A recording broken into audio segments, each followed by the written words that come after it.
Friends, it is a great pleasure to address the 10th CII-LAC Conclave this morning. This gathering has developed steadily over the last decade and has now become a regular fixture in our bilateral dialogue and in our economic interactions. Its significance can be gauged from the presence today of senior leaders from, I believe, 15 nations of Latin America and the Caribbean. And as in the past, I'm confident that their visit, along with the official and business delegations accompanying them, will be productive and will contribute to the further deepening of our relationship. Before we look at the potential of India-Latin America-Caribbean cooperation, a few words about the global economic scenario would be in order. The fact is that we are passing through an uncertain and volatile period where the accumulated stresses of the past and the impending challenges of the future make a very potent combination. We are all developing countries and therefore among those most impacted by the long-term consequences of the COVID pandemic. Indeed, the catastrophic impact of that event is hard to overstate. It has set back realization of SDG targets very considerably. On top of that, the implications of the Ukraine conflict for food, fuel and fertilizer security have been additional stress points. Even otherwise, the global economy was witnessing pressures of unviable debt, deteriorating terms of trade, and hard currency shortages. The cost of borrowing, particularly for developing countries, has been exorbitant. This challenging backdrop is the reality that we must recognize as we explore new forms of cooperation. The economic lessons from these happenings are also something that we need to take into account. Clearly, there is a need to de-risk the global economy from the dangers of over-concentration in any single geography. But we also need to build reliable and resilient supply chains. At the same time, because we have now moved decisively, irrevocably into the digital era, we need to ensure trust and transparency when it comes to selection of partners. Where India's collaboration with Latin America and the Caribbean are concerned, there are some areas of special priority as a result. First and foremost, our partnership must address the needs of health security. India is a major player when it comes to pharmaceuticals and vaccines. We are today prepared to not only export competitively, but also localize production where necessary. Many countries in the region already have positive experiences of our vaccines, of our life-saving drugs, of APIs, and of medical devices. We have also developed the concept of Jan Aushadhi Kendras, which is like a people's pharmacy, that increase accessibility and affordability of medicines. Many of us have a well-established heritage of traditional medicine, facilitating technology flows, harmonizing regulations, recognizing pharmacopoeia, and promoting mobility of talent are among the possibilities that we should encourage.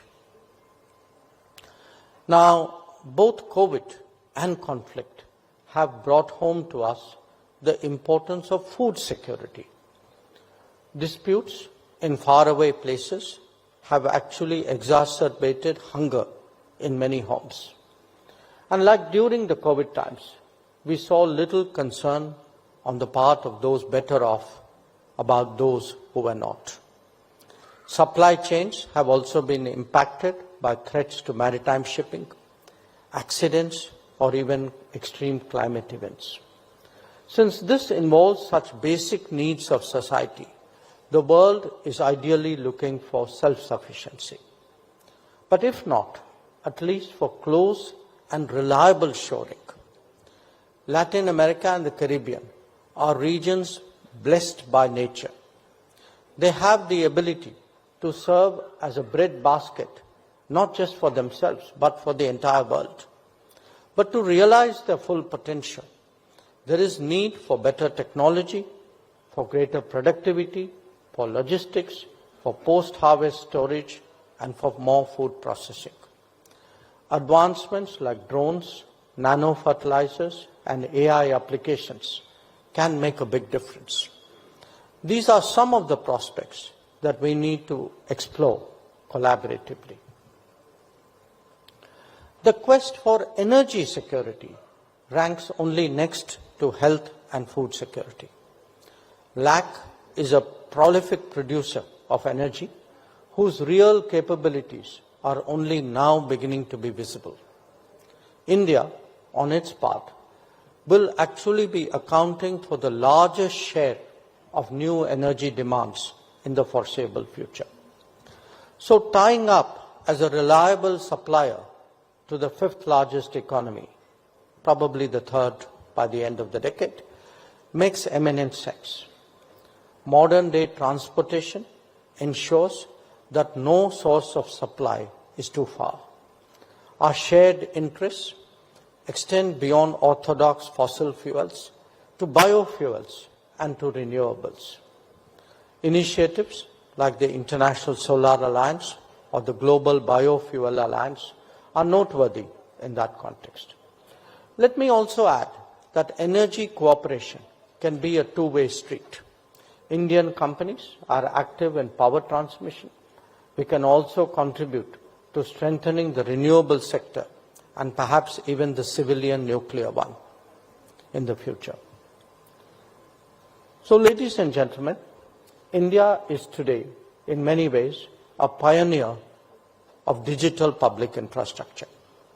In the last decade, we have veritably seen a transformation in the quality of governance and the efficiency of services delivery as a result. This has not only dramatically reduced leakages, but enabled limited resources to be deployed across a much vaster societal expanse. It has always been our approach to share experiences and capabilities, especially with our fraternal countries of the Global South. We would be open to engaging in collaborative endeavors in the digital domain so that its benefits can also be availed of in Latin America and the Caribbean. Mining has long been a core economic activity in Latin America. Many Indian companies have established themselves in this area through their investments and other activities. They range from aluminium and copper to precious metals. In recent years, there is also interest in lithium resources and other minerals relevant to semiconductors and electric mobility. Logistics is a natural corollary to any economic activity. Those of you who would have visited India before this particular occasion need no convincing of our progress in infrastructure. For those here for the first time, do appreciate that we are currently building about 10,000 kilometers of highway and 4,000 kilometers of railway annually. Our airports have doubled in the last decade, while our metro systems have more than tripled in that period.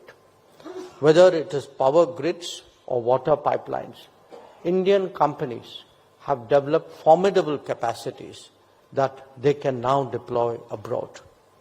We can be your reliable partner in all these domains.